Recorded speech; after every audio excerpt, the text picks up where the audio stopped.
कि उसके बिना उसका जीवन अधूरा ही रहता है।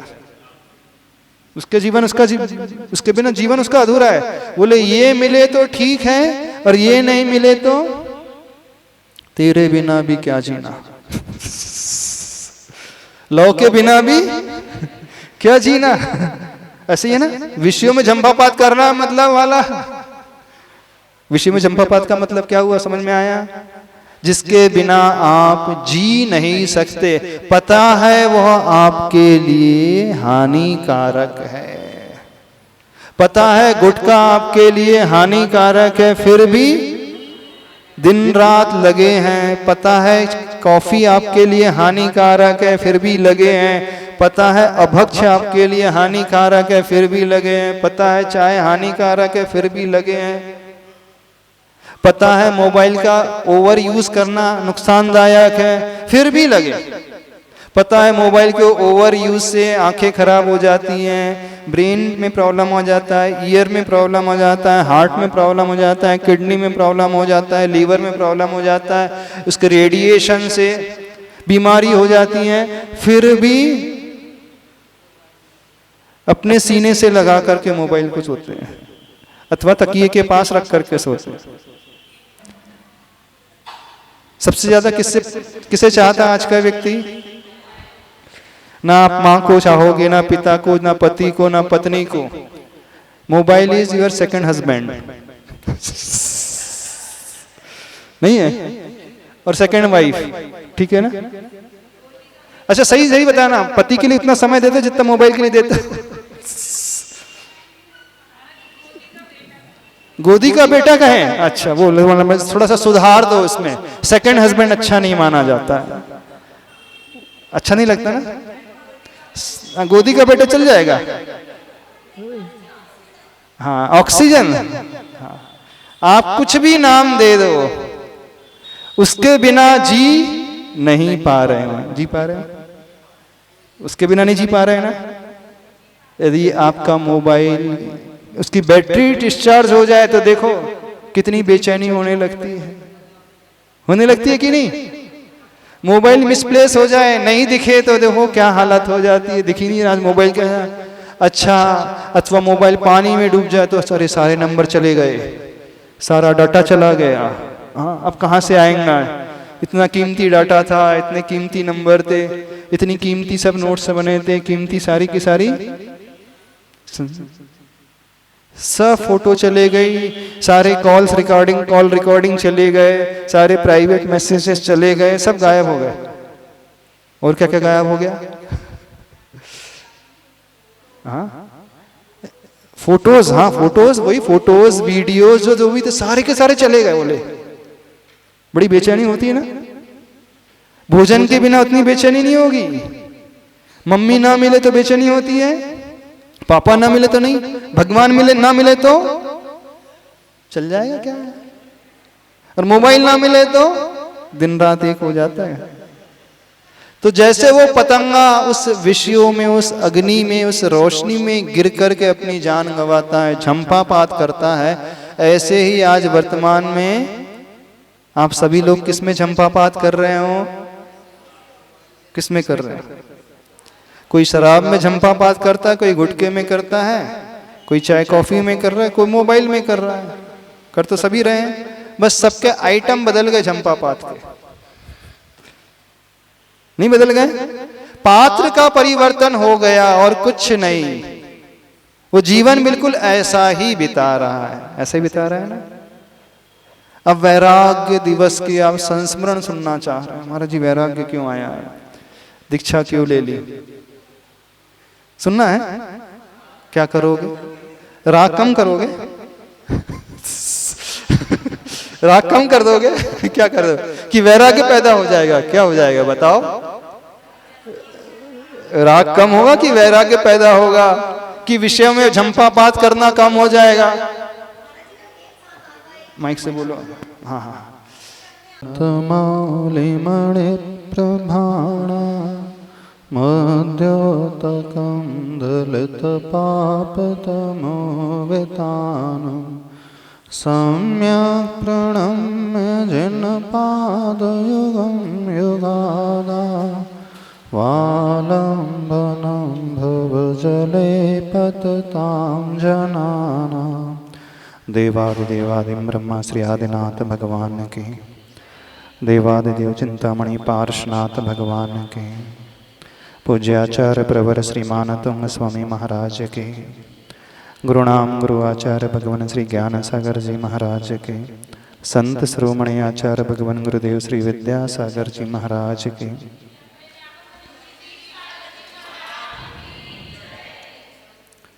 श्लोक नंबर 13 हो गया ना कि बाकी है? अब क्या बाकी रह गया? अच्छा, लास्ट की 2 लाइन बाकी है, एग्जाम्पल बाकी है। आस्ताम तस्त, यही वाला नहीं, ये नहीं है, सॉरी, ये वाला बाकी, सॉरी। वक्त्रं क्वते सुरनरोरगनेत्रहारे नेहशेष निर्जित जगत्त्रितयोपमानं बिम्बं कलङ्क मलिनं क्वनिशाकरस्य यद्वासरे भवति पाण्डुपलाशकल्पम्। प्रभु के मुख की महिमा, अपूर्व रूप, अपूर्व मुख,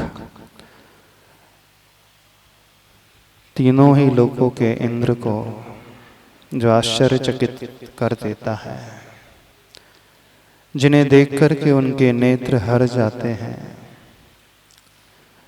ऐसा वर्णन आचार्य प्रवर मानतुंग स्वामी जी कह रहे हैं। नीचे के 2 चरणों में बिंबम कलंक मलिनम क्व निशाकरस्य यद्वासरे भवति पाण्डुपलाशकल्पम्। वह चंद्रमा जो मलिन रहता है, निशाकर यानी वह चंद्रमा कलंकित रहता है, उसका बिंब वासर यानी दिन होते ही वह एकदम फीका पड़ जाता है, पीला सा हो जाता है, अस्तित्व रहते हुए भी अस्तित्वहीन जैसा हो जाता है, नजर नहीं आता। सूर्य उदय होते ही क्या चंद्रमा गायब हो जाता है आकाश मंडल से? हाँ, गायब तो नहीं होता है, होता तो अपने ही स्थान पर है। वह भी सुमेरु पर्वत का परिभ्रमण करते रहता है, चक्कर लगाते रहता है, लेकिन सूर्य का प्रकाश इतना अधिक होता है, इतना अधिक होता है कि उसके प्रकाश के आगे चंद्रमा की कोई कीमत ही नहीं रहती है। तो कहाँ प्रभु आपका तेजमय वह रूप, वह वक्त्रम मुख, और कहाँ आप जैसे तेज पुंज के आगे अन्यों का मुख।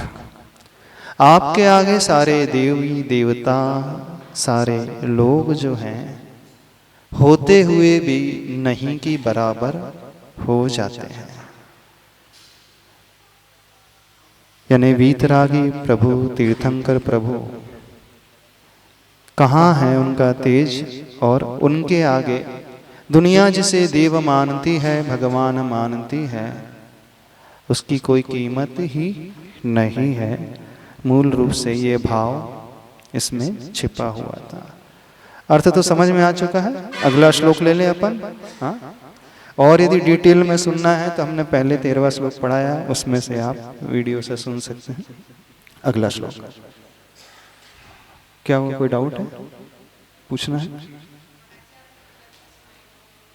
हाँ, आवाज माइक से बोलना। क्या बोला?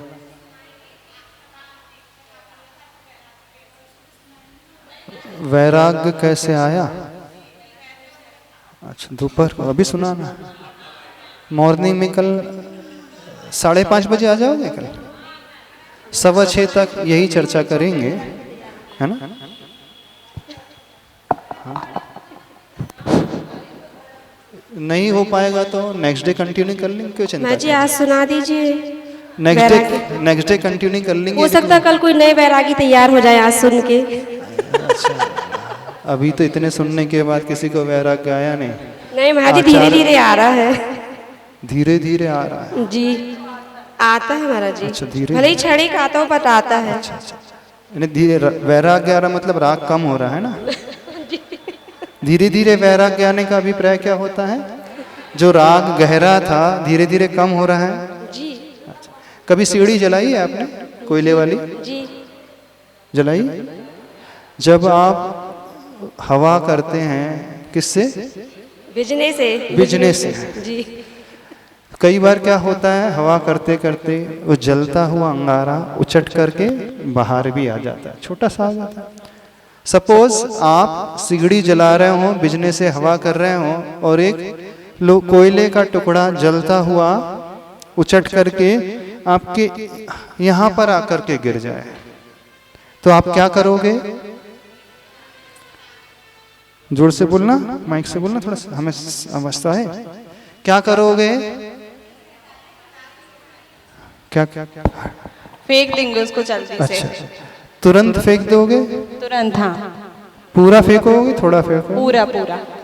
धीरे धीरे फेंकोगे? एक साथ एकदम से जल्दी से फेंक देंगे। ऐसा तो नहीं, वहां से पहले यहां तक लाओगे, फिर यहां तक लाओगे, नहीं फिर यहां तक लाओगे, फिर यहां तक लाओगे, फिर टिप तक लाओगे, उसके बाद गिराओगे? धीरे धीरे नहीं, एक साथ ही फेंका जाता है ना।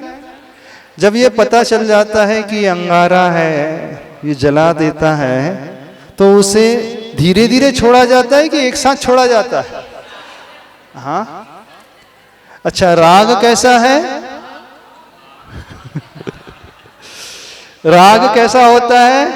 आग की भांति। ये राग आग दहे सदा तातय समामृत से ये चिर भजे विषय कषाय अब तो त्याग निजपद बे।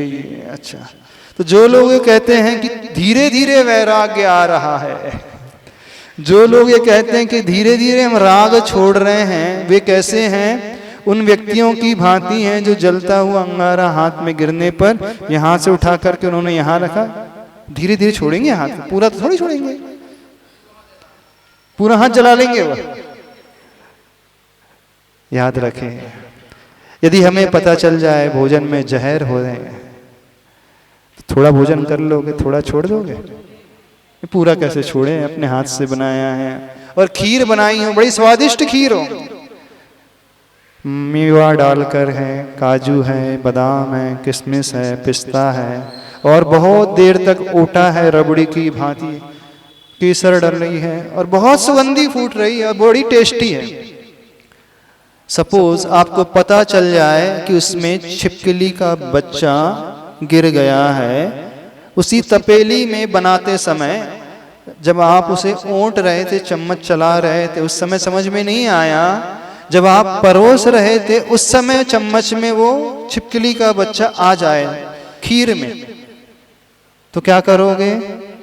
थोड़ी थोड़ी तो खा लोगे? नहीं, इतनी मेहनत से बनाई है, बहुत खर्चा किया है, बहुत मेवा डाला है, बहुत मावा उठाया, क्यों बताना हमें? पूरी अलग कर दोगे कि नहीं थोड़ी सी? तो इतनी मेहनत की है तो कि किसी को खिला दोगे? बच्चों को खिला दोगे? पति को खिला दोगे? किसी को भी नहीं खिलाओगे कि पूरी अलग कर दो? एक साथ पूरी अलग क्यों अलग कर दोगे? छिपकली का बच्चा है, छिपकली खाने से मर जाता है कि व्यक्ति? छिपकली नहीं खा रहा, छिपकली का एक्सट्रैक्ट खीर में आ गया है। खीर जब बॉईल हो रही थी तो छिपकली का रस उस खीर में आ जाता है। अब छिपकली तो नहीं खाई जा रही है, बस छिपकली मिश्रित खीर है तो भी नहीं खाया जाएगा ना।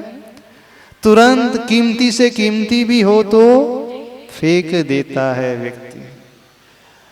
अभी सभी लोगों को खीर बड़ी स्वादिष्ट लग रही है संसार की, सबको बड़ी स्वादिष्ट लग रही है संसार की खीर, नहीं लग रही? हाँ, स्वादिष्ट लग रही है ना? पता है उसमें छिपकली नहीं, उसमें डायनासोर गिरा है। छिपकली नहीं, उसमें डायनासोर गिर के चुका है, फिर भी स्वादिष्ट लग रही है। अब धीरे धीरे हम कर रहे हैं राग कम, वैराग्य धीरे धीरे बढ़ रहा है ना। क्या कहा जाता है? वैराग्य आ रहा है लेकिन धीरे धीरे आ रहा है। राग छोड़ रहे हैं लेकिन धीरे धीरे छोड़ रहे हैं। यदि कोई ऐसा तर्क देता है तो समझना वो थोड़ी थोड़ी खीर तो खाएगा और थोड़ी सी फेंकेगा, अथवा वो जलते हुए अंगारे को थोड़ा थोड़ा करके धीरे धीरे अलग करेगा। कैसे अलग कर दे? जी से छूटेगा नहीं ना। वैराग्य दिवस, दीक्षा दिवस में जब भी ये क्षण आते हैं तो किस लिए आते हैं? वैराग्य को बढ़ाने के लिए कि राग को कम करने के लिए? बताओ, राग को कम करने के लिए कि राग को समाप्त करने के लिए? अब कौन उत्तर देगा? अध्यक्षा महोदय उत्तर दे देंगी, वो तो बहुत अच्छे से, बड़े पढ़े लिखे हैं, स्वाध्यायशील हैं। हाँ, नहीं आपके तर्क बड़े अच्छे रहते हैं। हाँ, दे दो, हम जाने तो सही यहाँ के स्वाध्यायशील लोग, विद्वान लोग क्या सोचते हैं। हाँ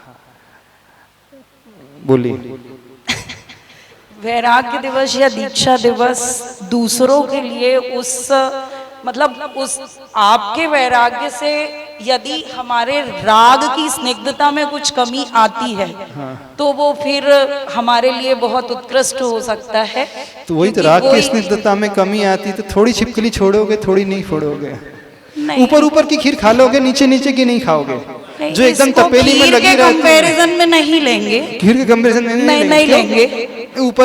ऊपर में थोड़ा सा कंटामिनेशन कम होगा, नीचे जो तपेली में चिपकी रहेगी वो ज्यादा पुनश्च उसको रिमाइंडर करेंगे तो धीरे धीरे वो खीर के प्रति राग भी छूटता जाएगा। यानी खाते जाओगे लेकिन खाना तो नहीं चाहिए। नहीं, सवेरे से शाम तक रखी छोड़ देंगे। सवेरे से शाम तक मेहनत की है, अब कैसे? खाना तो नहीं चाहिए फिर भी खा लेते हैं, है ना?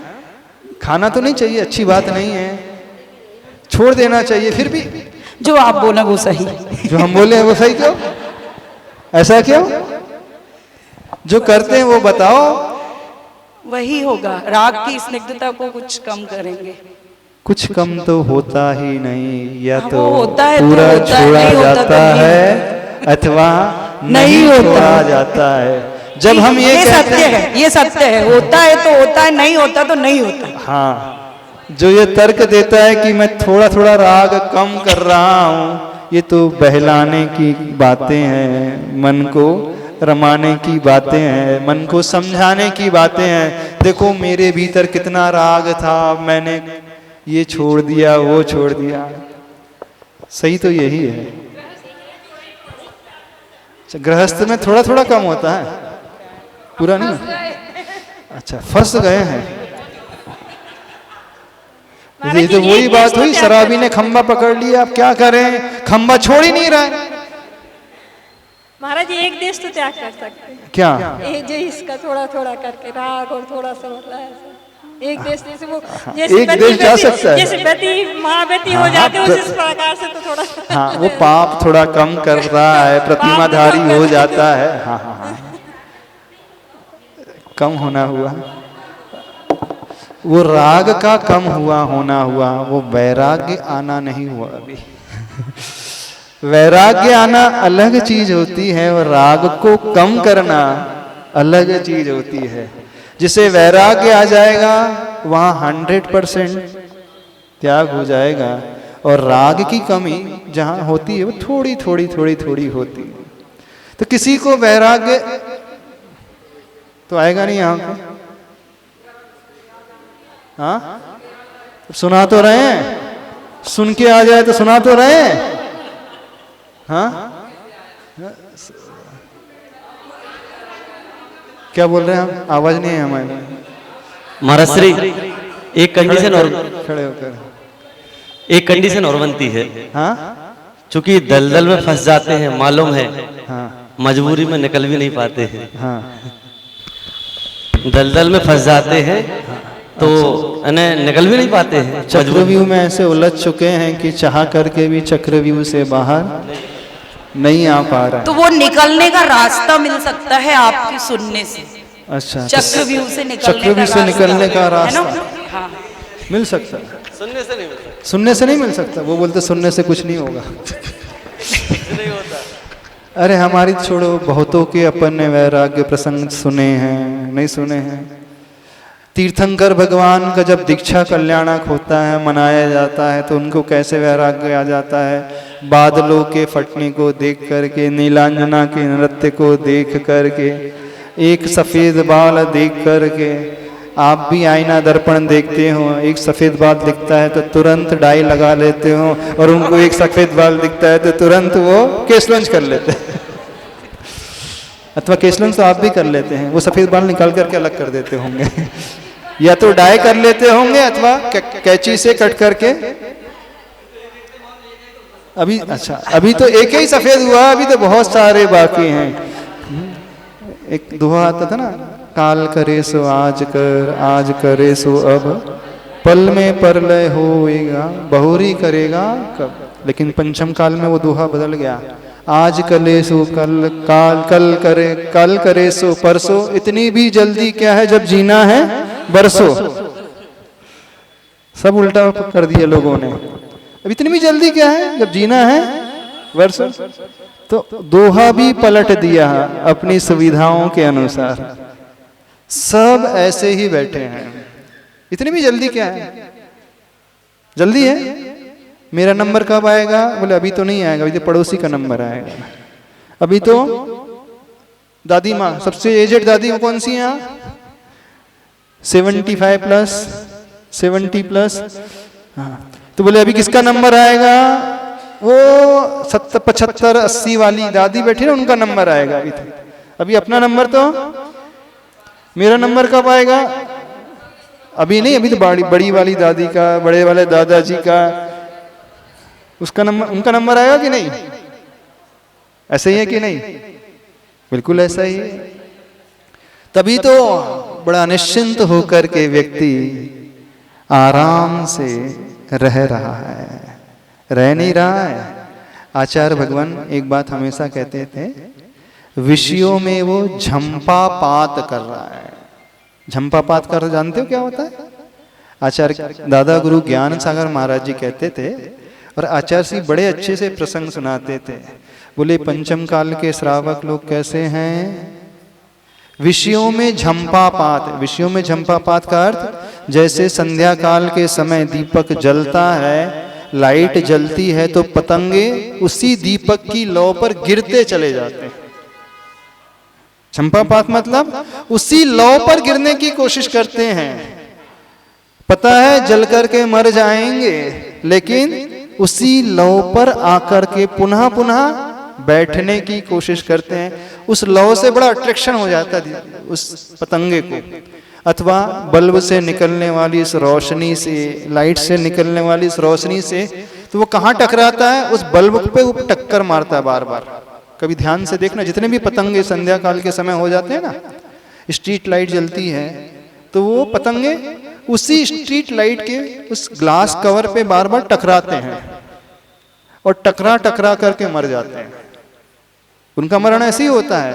अथवा दीपक जल रहा है तो दीपक की लौ में प्रवेश करके मर जाते हैं, अग्नि में जल करके मर जाते हैं, अथवा उससे टकरा टकरा करके मर जाते हैं। क्यों मर जाते हैं, वह प्रकाश, वह रोशनी, वह ऊर्जा इतनी ज्यादा अट्रैक्टिव लगती है इस पतंगे को। यहाँ पर एक विशेषण जुड़ा है, समुपसर्ग।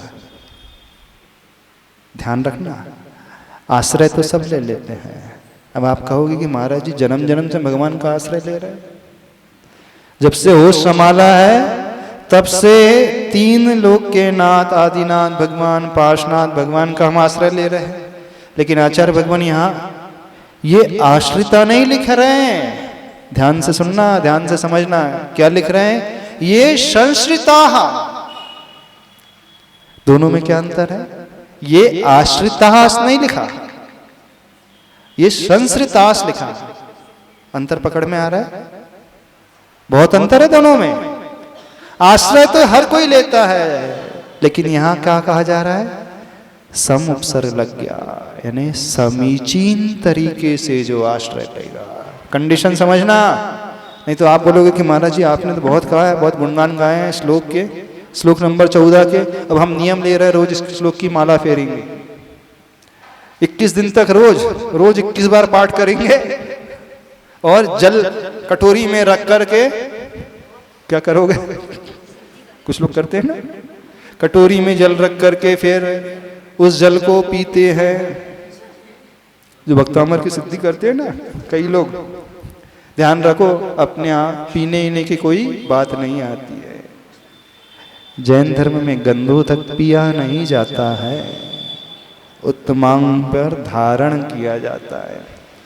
ये तो अन्य मतावलंबी की धारणा है कि वो उसका पान करते हैं, लेकिन प्रभु का गंधोदक अथवा जो मंत्र से मंत्रित जल होता है वो अपने आप में इतना पावरफुल हो जाता है कि उसको स्पर्श भी कर लो तो वह रोग शोक बाधाओं को दूर करने वाला होता है। होम्योपैथिक में एक दवाई आती है सूंघ करके जिसमें इलाज होता है ना, बिना खाए, अथवा नाभि में वो लगा लेते हैं, अथवा नैल के टिप में, नाखून के टिप में, अथवा सूंघ करके। यानी कोई आवश्यक नहीं है कि हर दवाई खा करके अथवा पी करके ही रोग को ठीक करे। कुछ दवाई इतनी पावरफुल होती हैं उसकी स्मेल से ही वह मेडिसिनल प्रॉपर्टी आ जाती हैं, औषधि गुण अपने आप आ जाते हैं। जैसे दृष्टि निर्विष रिद्धि संपन्न मुनिराज होते हैं। दृष्टि निर्विष यानी किसी को सर्प ने डस लिया हो और ऐसे मुनिराज की दृष्टि उस पर पड़ जाए तो सर्प का जहर उतर जाता है। होता है ना, कई रोगी आचार्य भगवान के पास जाते हैं और आचार्य भगवान सिर्फ देख लेते हैं उसे। आचार्य भगवान ने कोई मंत्र नहीं दिया उन्हें, कोई झाड़ा फूकी नहीं की, कोई टोनिया टोटका नहीं किया, कोई यंत्र नहीं दिया, कोई ताबीज नहीं, कोई टोटका नहीं, कोई रत्न नहीं, कोई नारियल नहीं, कपड़े में, लाल कपड़े में लपेट कर कि जाओ इसे घर में टांग लेना, घर में रख देना। कई लोग चक्कर लगाते हैं टोने टोटके वालों के, फलाने व्यक्ति के कुछ मंत्र की पुड़िया, कुछ ताबीज, कोई तंत्र, कोई यंत्र, कोई रत्न, है ना। यदि ऐसे मुनिराज यहाँ पे आ जाए तो सवेरे 4 बजे से लाइन लग जाएगी, हमारा जी फलाना यंत्र दे रहे हैं, फलाना मंत्र दे रहे हैं, फलाना टोटका दे रहे हैं, और नारियल एकदम फूक करके दे रहे हैं। संसार में ऐसे लोगों की कमी है नहीं है, भले उससे कुछ नहीं होता, लेकिन एक विश्वास, अंधविश्वास जैसा, उठपटांग जैसा। तो हम बात कर रहे थे आचार्य भगवान की। देखो ना, कई रोगी आचार्य भगवान के पास जाते हैं और आचार्य भगवान की दृष्टि पड़ते ही उनकी बीमारियां दूर होने लगती हैं, अथवा आचार्य भगवान का आशीष का हाथ उठते ही, आशीर्वाद का हाथ उठते ही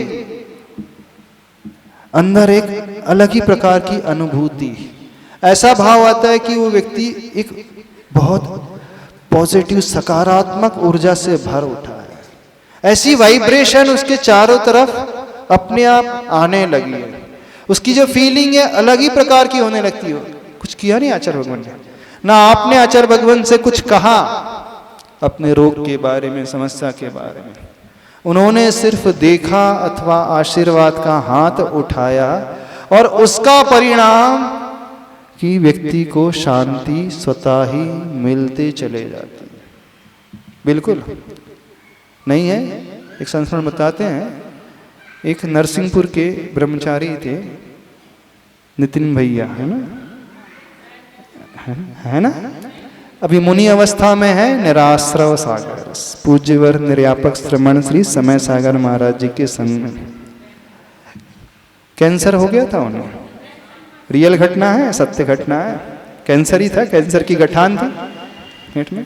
आचार्य भगवान के पास गए, सारे डॉक्टर्स ने रिपोर्ट्स किए, टेस्ट किए, डॉक्टर्स ने हाथ खड़े कर दिए, अब हमारे बस की बात नहीं है, लाइफ ज़्यादा नहीं बची है। कितने महीने, 4-6 महीने हैं। तो बोले अब दवाइयाँ है ही नहीं हम लोगों के पास कि हम इलाज कर सके।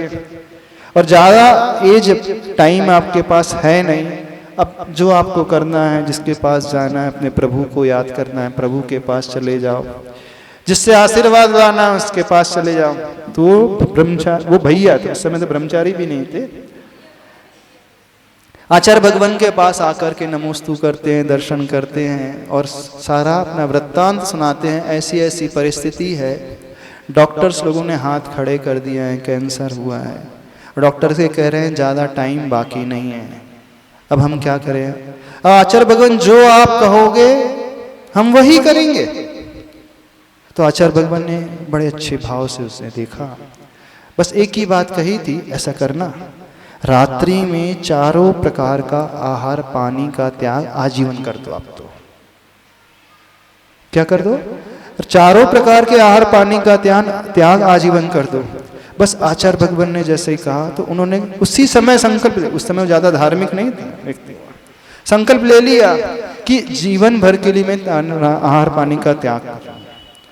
और कुछ दिनों के पश्चात जो उसका ट्यूमर था, जो गठान थी, 1-2 महीने के पश्चात पुनः टेस्टिंग कराई गई तो वो गठान धीरे धीरे सूखने लगी।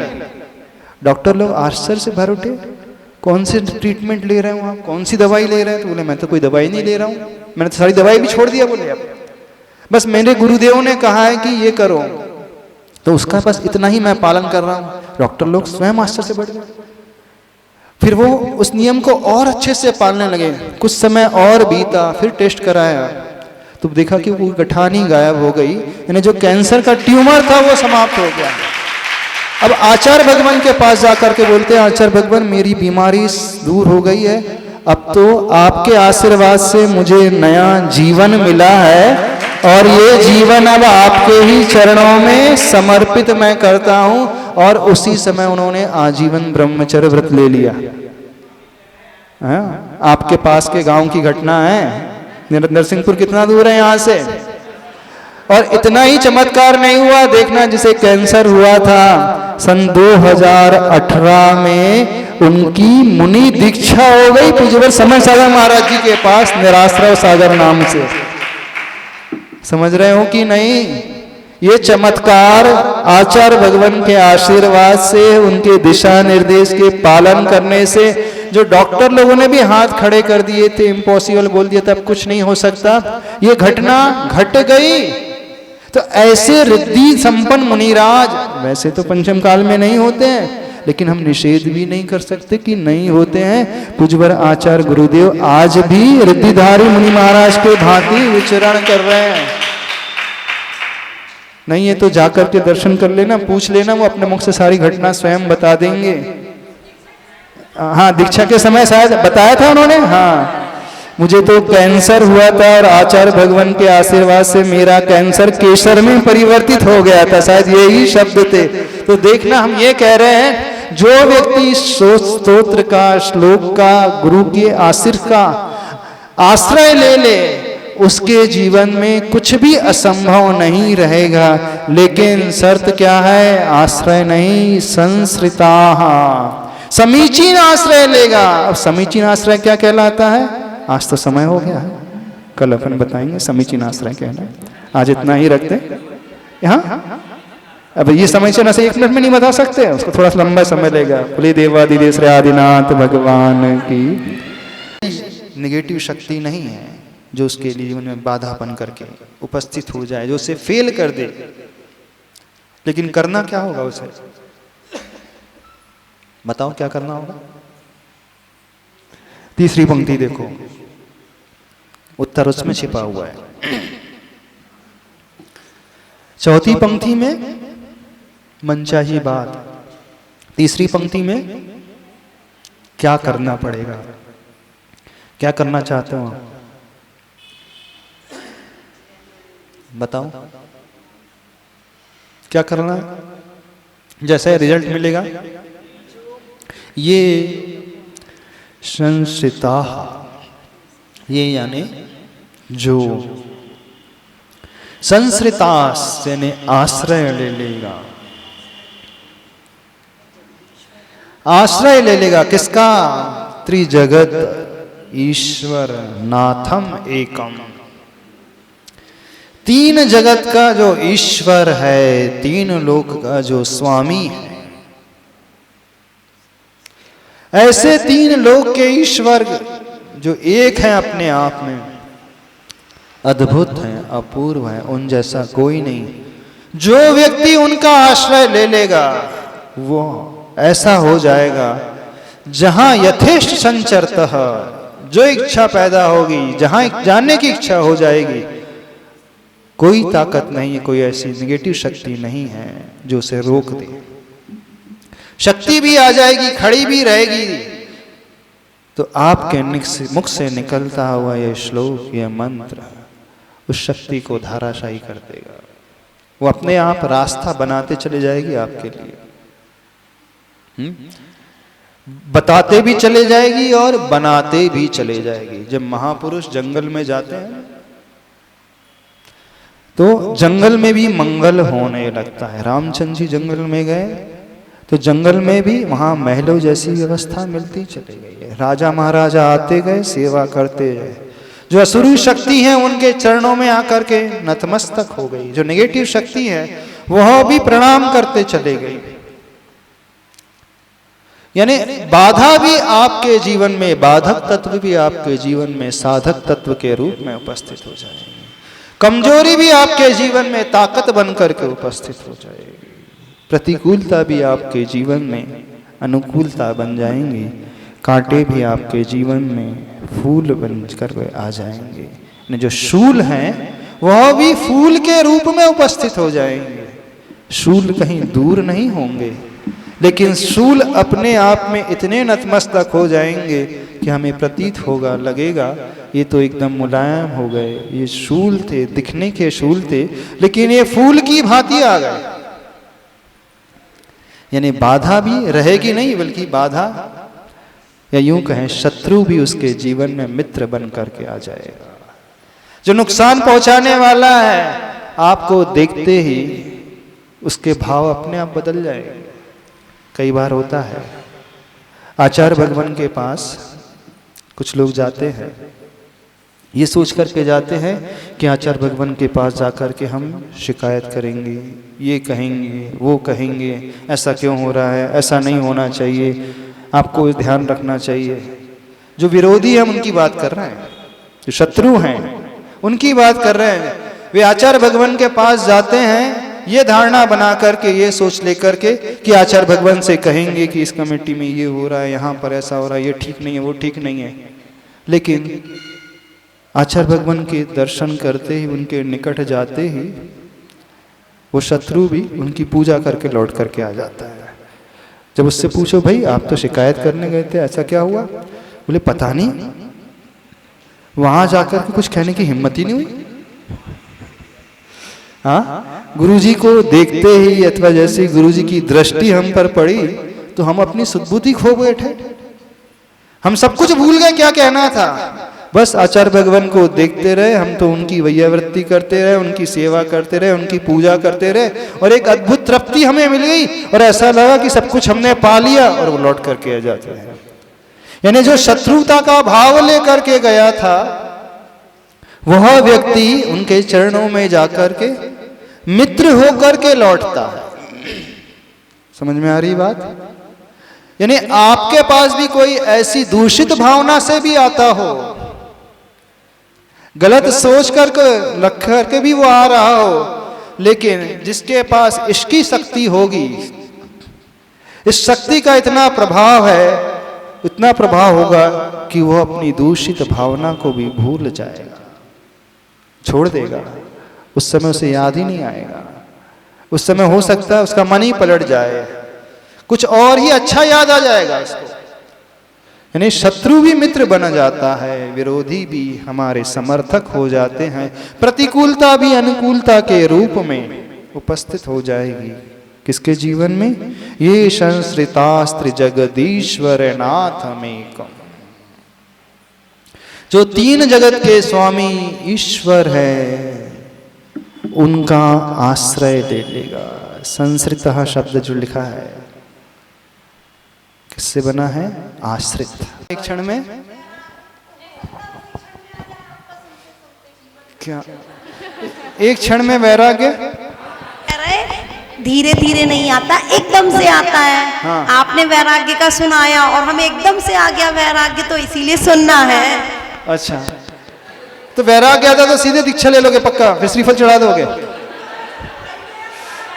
हाँ, आचार्य के पास जाकर के सीधे दीक्षा का श्रीफल चढ़ा दोगे। अरे शादी का आश्रम में चले जाना, दीक्षा देने, श्रीफल चढ़ाओगे कि नहीं चढ़ाओगे बताओ। महाराज जी उतना वैराग्य नहीं आना चाहिए। उतना वैराग्य नहीं आना चाहिए, थोड़ा थोड़ा आना चाहिए, जिससे हम थोड़ा थोड़ा रस लेते रहे, संसार में रहते हुए, घर गृहस्थी में रहते हुए आनंद लेते रहे। यही से सब बहलाने की बातें हैं। वैराग के क्षण में भी व्यक्ति राग ढूंढता है, नहीं ढूंढता है। बोले वैराग दीक्षा दिवस है, वैराग दिवस है, बोले हमें परफॉर्म करना है। बोले कौन सा? डांस परफॉर्मेशन देना। हाँ, बोले हमें भजन गाना है। बोले क्यों गाना है? महाराज जी इतने दिन से प्रिपरेशन कर रहे हैं। क्यों? ताकि दुनिया वालों को वैराग्य आ जाए, सुनने वालों को वैराग्य आ जाए, इसलिए कहीं ऐसा तो नहीं दूसरों का वैराग्य दिवस हमारा राग वर्धक दिवस हो जाता है? नहीं हो जाता? हो जाता। ज्ञानी और अज्ञानी में यही अंतर है। अज्ञानी के लिए जो राग बढ़ने का कारण होता है, ज्ञानी के लिए वही वैराग्य उत्पत्ति का निमित्त हो जाता है। जब नीलांजना का नृत्य चल रहा था तो सारी सभा का राग बढ़ रहा था। जो जो देख रहे थे, सारी सभा ने उस दृश्य को देखा। वो चली गई, दूसरी आ गई, सब उसमें आनंद ले रहे थे। नहीं ले रहे थे? दृश्य तो एक ही था। आदिनाथ भगवान के जीवन में घटा जो दृश्य एक ही था। एकमात्र आदिनाथ भगवान को वैराग्य हुआ। बाकी सारी सभा ने क्या कमाया उस दृश्य को देखकर? पापी कमाया कि नहीं? नहीं कमाया। पुण्य तो नहीं कमाया होगा कि पुण्य कमाया है? बताओ हमें। किसी ने पुण्य नहीं कमाया होगा, सब राग वर्धक दृष्टि से देख रहे थे। लेकिन आदिनाथ भगवान के लिए वह दृश्य वैराग्य का बहुत बड़ा निमित्त बन गया। तो ज्ञानी और अज्ञानी में बस यही अंतर होता है। तो लोग मंदिर में भी आकर के राग बढ़ा लेते हैं और राग बढ़ाने में निमित्त भी बन जाते हैं। ऐसे सज धज करके आते हैं जैसे पार्टी में ही जा। बोले महाराज जी मंदिर ही तो एक स्थान है जहाँ इतनी भीड़ मिलती है, बाकी तो कहीं मिलती नहीं इतनी भीड़। यही तो एक ऐसा स्थान है, ऐसी स्थान है ना। क्या समझ में आ रहा है? कुछ नहीं आ रहा? भक्ता में ही पढ़ा है हम। भक्ता में पढ़ा थे क्यों? जिज्ञासा की पूर्ति। कौन सी जिज्ञासा? नहीं है, नहीं जानना कारण है वो बोल रहे हैं।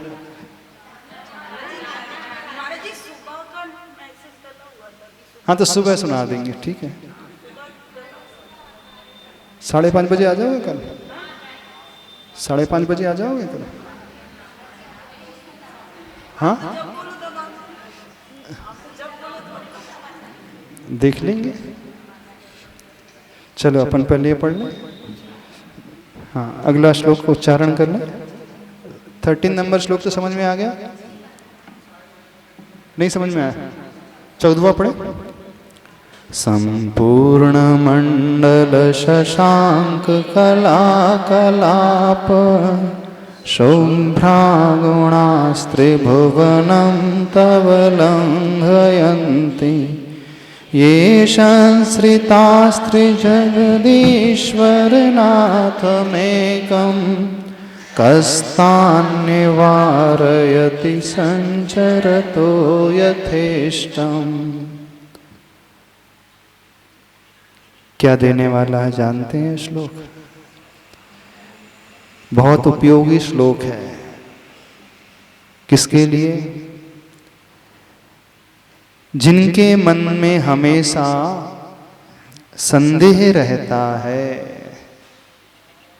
जिनके भीतर हमेशा दृढ़ता की कमी रहती है, जो हमेशा डिलेमा में रहते हैं, जो हमेशा कंफ्यूजन में रहते हैं, क्या करें, करें कि नहीं करें, यानी जिनका मन अस्थिर रहता है, जो हमेशा डावाडोल रहते हैं, उन सब के लिए यह श्लोक बहुत महत्वपूर्ण है।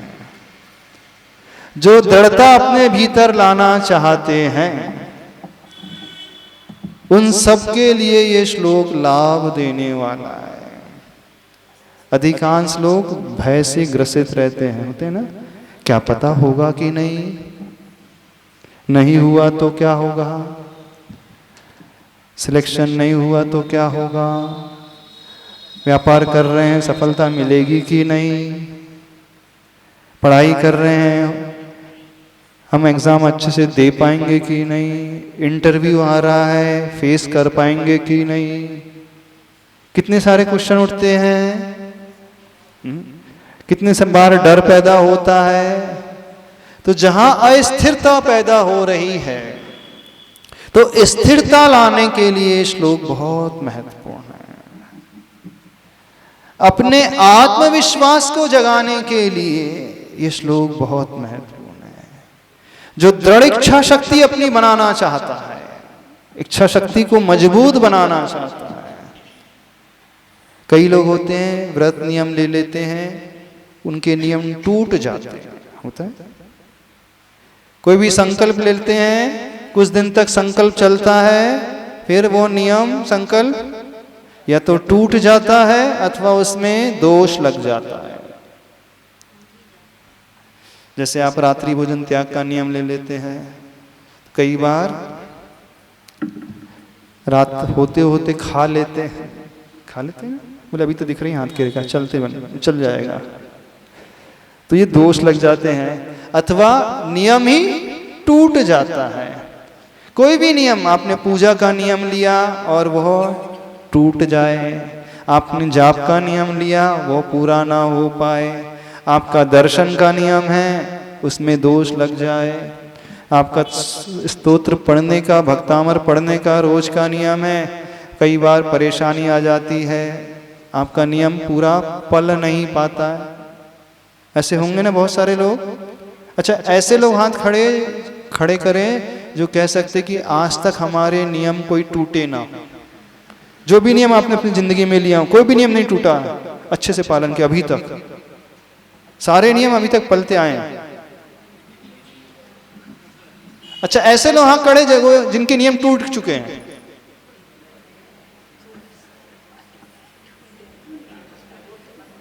नियम लेने के बाद टूट गया वो, तो टूटने वालों की संख्या बहुत है। और ऐसे लोग हाथ खड़े जिन्होंने नियम तोड़ दिए।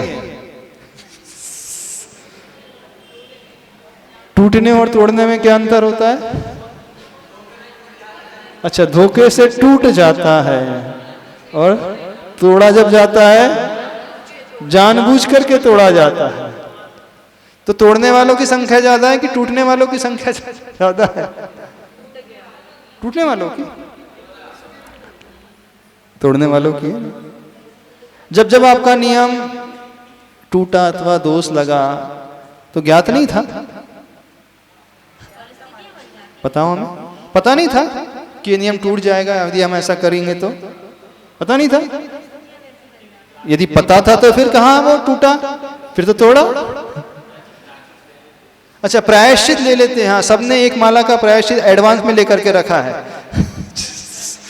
हाँ, सबने 2 माला का, 1 माला का, 3 जाप का प्रायश्चित, 1 रस के त्याग का प्रायश्चित एडवांस में लेकर के। जैसे सिर दर्द की गोली घर में ला के रखते हो ना, सर्दी जुकाम की गोली घर में रखी है, जब सर्दी जुकाम हो जाएगा तो वो गोली खा लेंगे, सिर दर्द होगा, पेट दर्द हुआ तो एक टैबलेट खा लेंगे। ऐसे ही सभी लोगों ने अपने नियम टूटने की गोली एडवांस में लेकर के रखी है। कई लोग जब नियम लेते हैं तो पूछते, महाराज जी नियम टूट जाएगा तो क्या करना है? जिस दिन नियम लेते हैं उसी दिन पूछ लेते हैं नियम टूटने पर क्या करना पड़ेगा हमें, एक माला से काम चल जाएगा कि 2 माला फिरना पड़ेगा? हाँ, होता है कि नहीं? नहीं होता है। एडवांस में वो प्रायश्चित लेकर के चलते हैं, एडवांस में वो दवाई खरीद करके रखते हैं, इमरजेंसी में काम आएगी।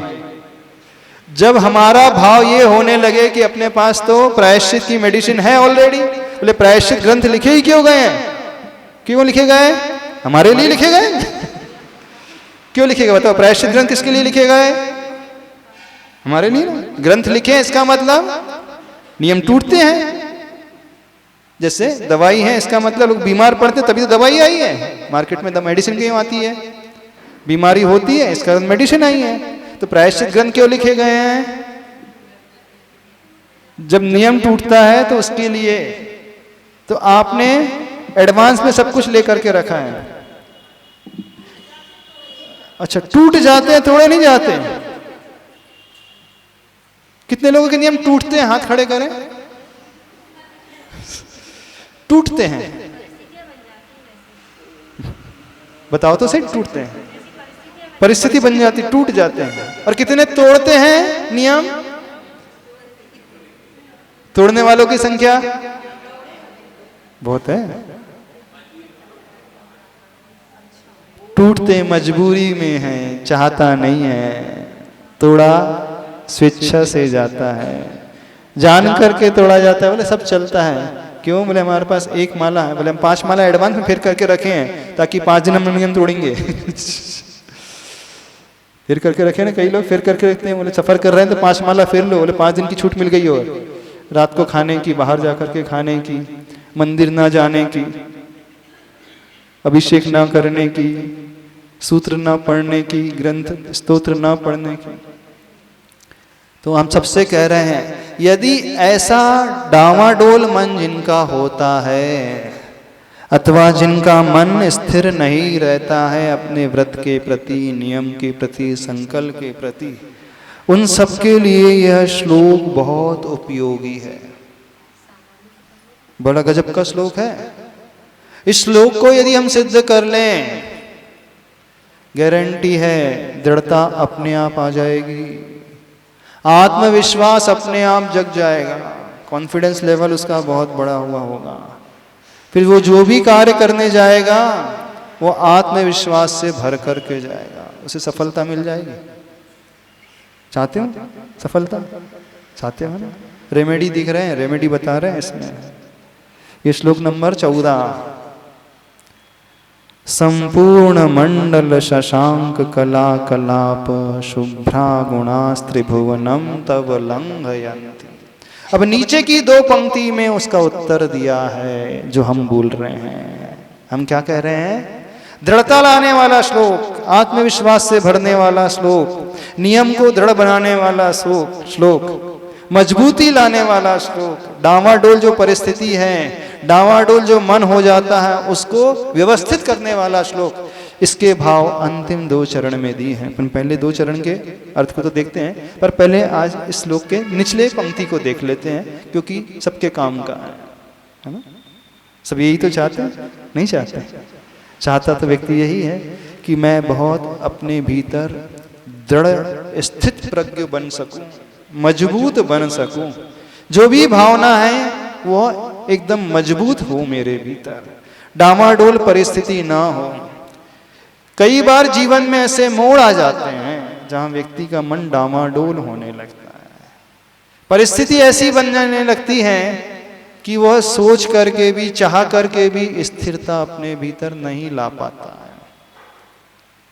मन जो है जवाब देने लगता है, कहने लगता है कुछ नहीं चल जाएगा। तो उन सब परिस्थिति के लिए यह श्लोक नंबर 14 पढ़ा करें। तो जो अंतिम जो चरण है, पहले उसके अर्थ को समझते हैं, फिर बाद में शुरू के 2 चरण जो हैं। ये संसृतास्त्रि जगदीश्वर नाथम एकम कस्तान निवारयति संचरतो यथेष्ट। श्लोक का सबसे महत्वपूर्ण शब्द जो है संचरतो यथेष्टम। यथेष्टम। यथेष्टम का अर्थ क्या होता है? इष्ट, यथा इष्ट, जो इच्छा हमारे भीतर हो रही है, जो हम चाहते हैं वो देने वाला है। हम ऐसी मनगढ़ंत बात नहीं कह रहे हैं।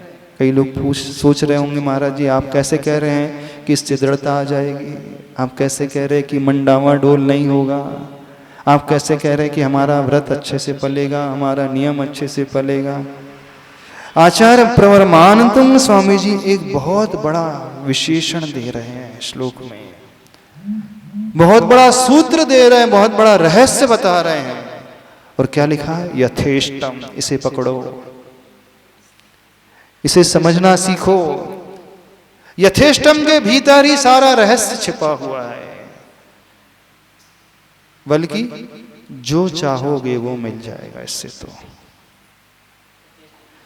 यथेष्टम, यथा इष्टम, इष्ट का अर्थ होता है मन चाहा, प्रिय।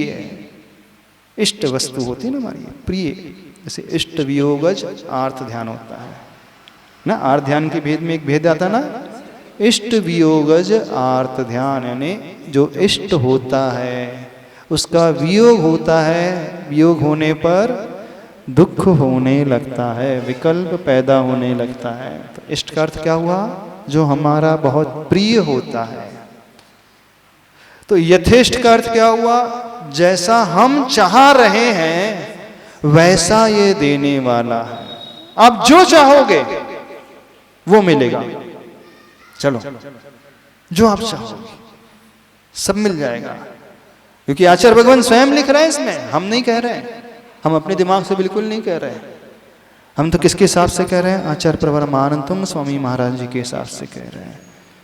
कस्तान निवारयति संचरतो यथेष्टम, कह तान निवारयति, अर्थात कौन है ऐसा जो उसे रोक दे। किस लिए रोक दे? कहां जाने से रोक दे? संचरतो यथेष्टम, जहां वो जाना चाहे, जो वो पाना चाहे। कौन सी ऐसी शक्ति है जो उसके लिए बाधक तत्व बनकर के उपस्थित हो जाए? अर्थात कोई भी ऐसी शक्ति नहीं है संसार में जो उसके लिए बैरियर का काम करे, बाधक तत्व का काम करे, अवरोधक का काम करे। कोई ऐसी शक्ति ही ऐसी नहीं है। किसके लिए? ये अब उत्तर तीसरी पंक्ति में सॉल्यूशन क्या बताया जा रहा है?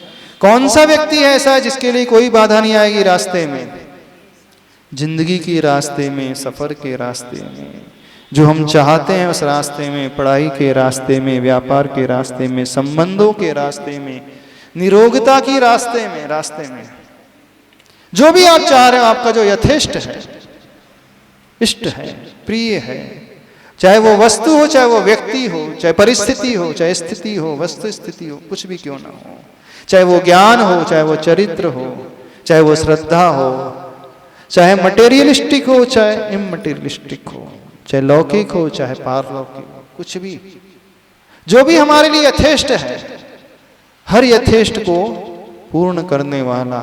तो आचार्य भगवान चैलेंज के साथ कह रहे हैं। क्या चैलेंज कर रहे हो? कौन सी ऐसी शक्ति है? कहा तान निवार्यति, उसको रोक दे। संचरतो यथेष्टम, संचरण करता हुआ, यानी जो वो मन में सोच ले वो होकर के रहेगा। कोई ऐसी